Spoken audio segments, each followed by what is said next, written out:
Jeffrey Pepper Rodgers here for acoustic guitar with a lesson on double drop D tuning, which is what I'm playing there in that little example from Neil Young's Cinnamon Girl.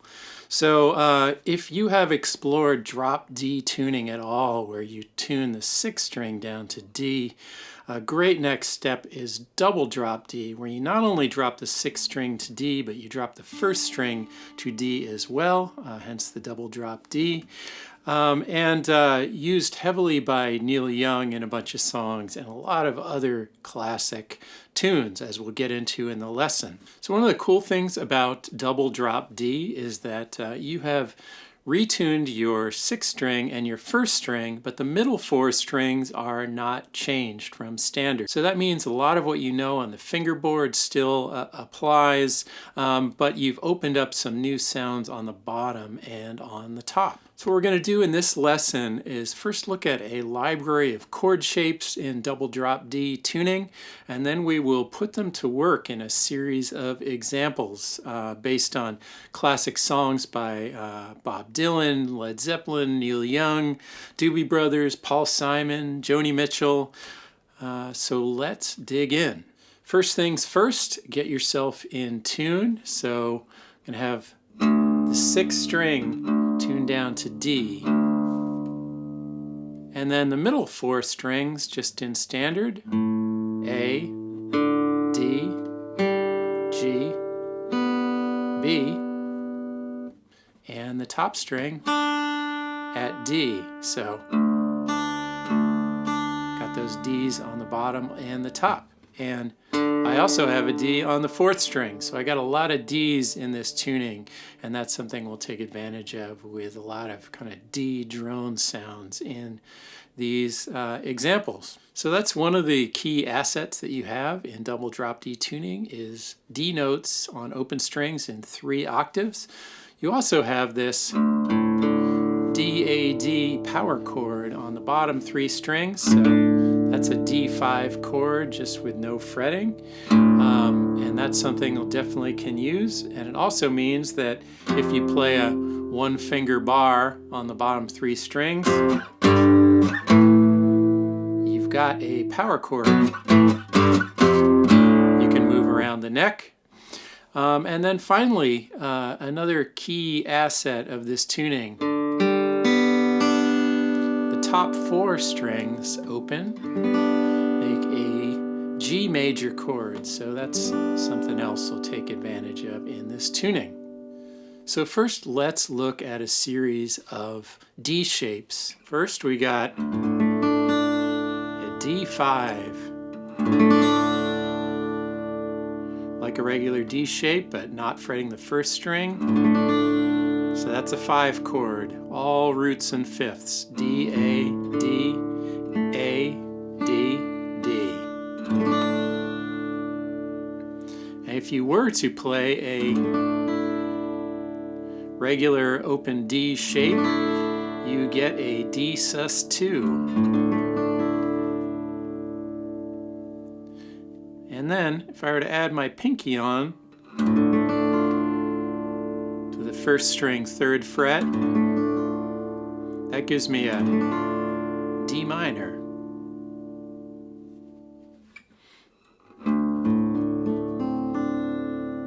And here's a D7, just fretting the 3rd string, 2nd fret, 2nd string, 1st fret.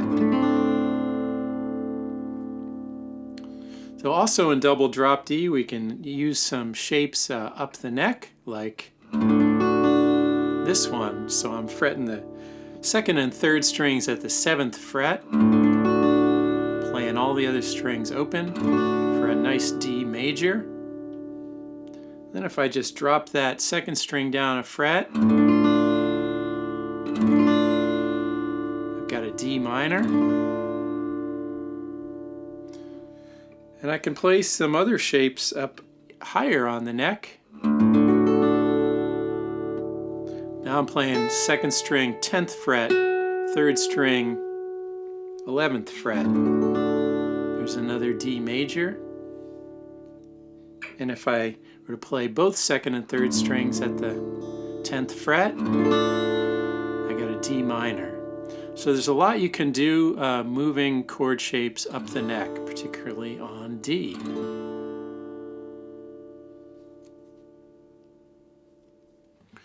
Now let's go to some G shapes. So if I were to just fret the bottom 2 strings at the 5th fret, leave all the others open, that's a G major. And I might want to do that without fretting the 5th string. So I'm just leaning my finger against it here so that it mutes the 5th string. Again, a G major. Then if I were to add my pinky on, 1st string, 5th fret, still a G major, but with a higher note on the top.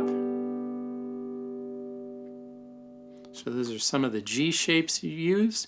B minor, I'm going to leave the 2nd string and the 1st string open. Not playing the 6th string. Nice easy B minor with no bar. Moving over to a couple of C shapes. So if I were to play just a regular C major down here, but leave the 1st string open, I get that really nice sounding C add 9.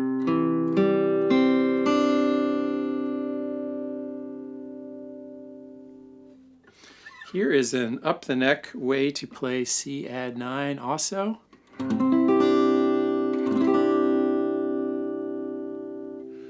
I've got the 6th and 4th strings at the 10th fret, 3rd string, 9th fret, 2nd string, 8th fret, 1st string open.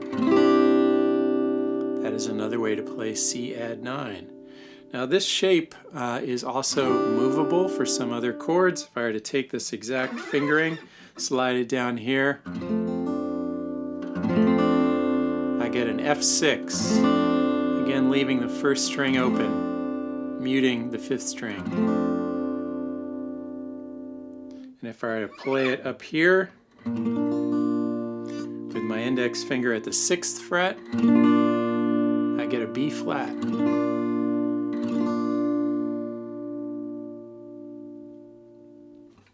Next, moving over to some A chords. So if I were to just play a regular A major, I'm doing it with a 1-finger bar here, and leave the 1st string open, I get this A add 4.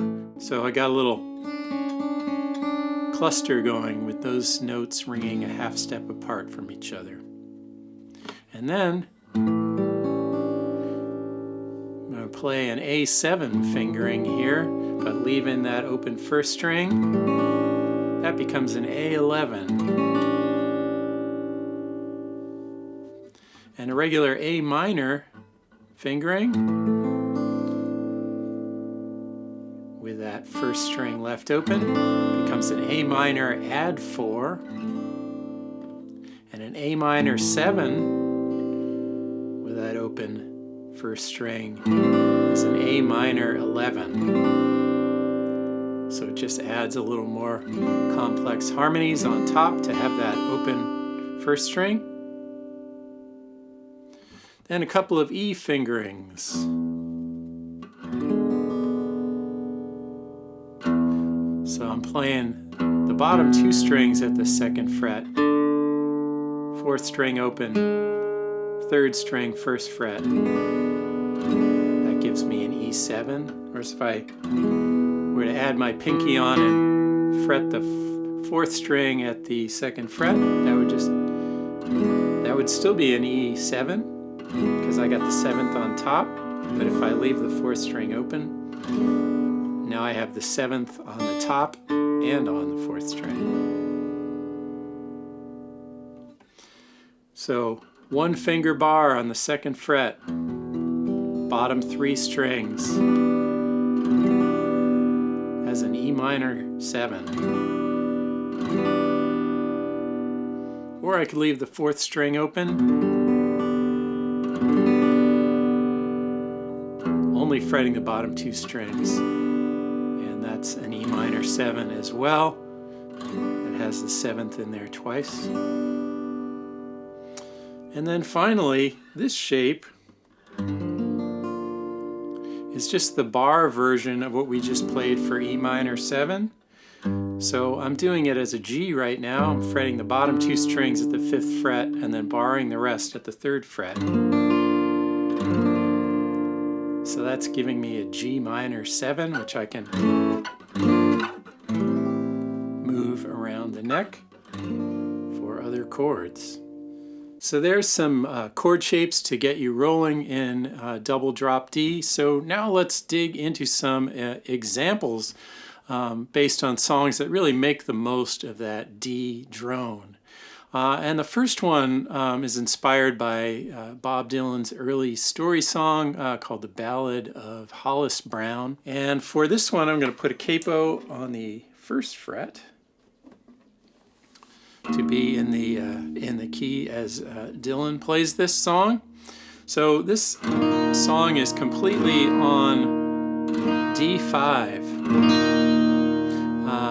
with just some bass notes added in on the 3rd fret of the 5th string and 4th string. So here's how this one goes. 1, 2, 3, 4.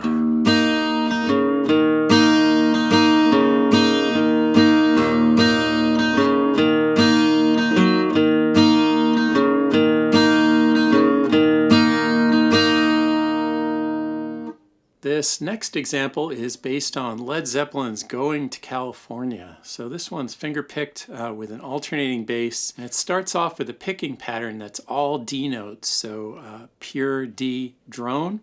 And then I go on the G up to the 5th fret and play a little finger-picking melody.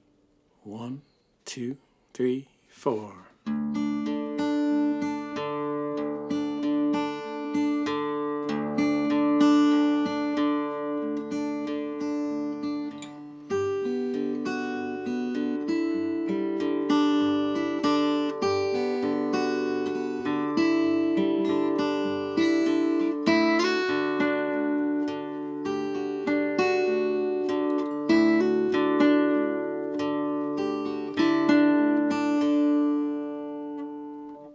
Next up are a few examples based on Neil Young songs, and he uses double drop D on quite a few. So this first one comes from Ohio.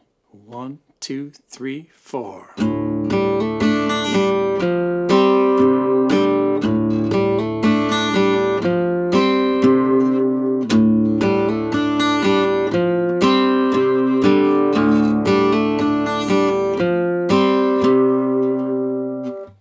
Now in the chorus of Ohio, it goes to a G minor 7 and C add 9 with a pattern like this. 1, 2, 3, 4.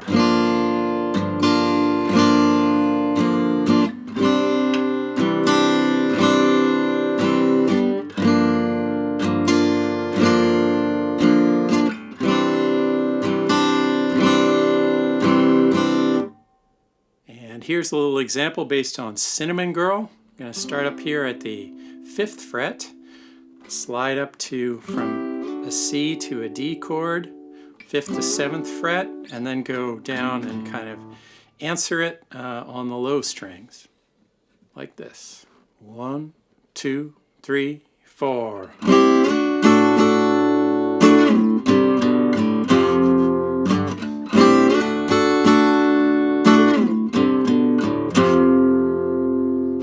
Double drop D is good for keys other than D, and here's an example from Neil Young based on his song One of These Days, which is in the key of A. 1, 2, 3, 4.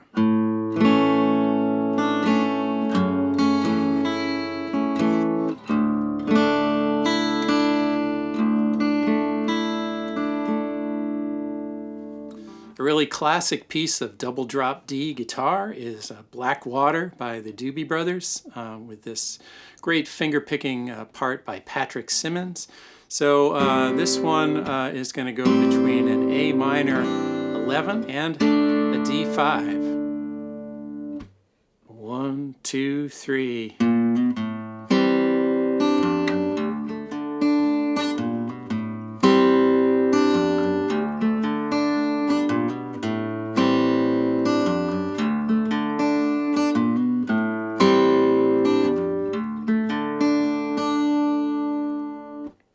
This next example is based on Simon and Garfunkel's The Boxer, and double drop D tuning facilitates playing that beautiful intro on the original recording, which was played by Fred Carter Jr., a session player. Now, Carter actually used a higher pitched baby guitar on the Boxer in a slightly different tuning, but what I discovered in creating this arrangement is that double drop D with a capo at the 4th fret gets me close to that guitar setup so I can play that intro, and also puts me into the original album key, which is B.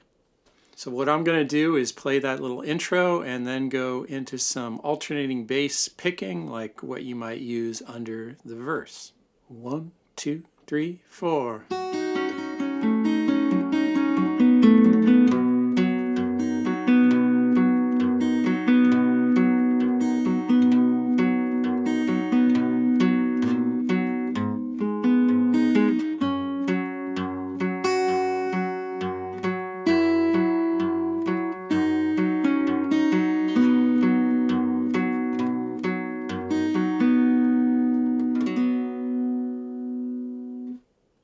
Finally, one last example here is a really nice out-of-the-box use of double drop D tuning from Joni Mitchell and her song Free Man in Paris. And I'm going to start with a kind of series of chords on the upper strings and then move and sort of play a line on the lower strings. This is actually in the key of A. Really takes advantage of the open strings to kind of move around the neck a lot, and also add open strings in between chords as a kind of drone, which is a characteristic of her style. 1, 2, 3, 4.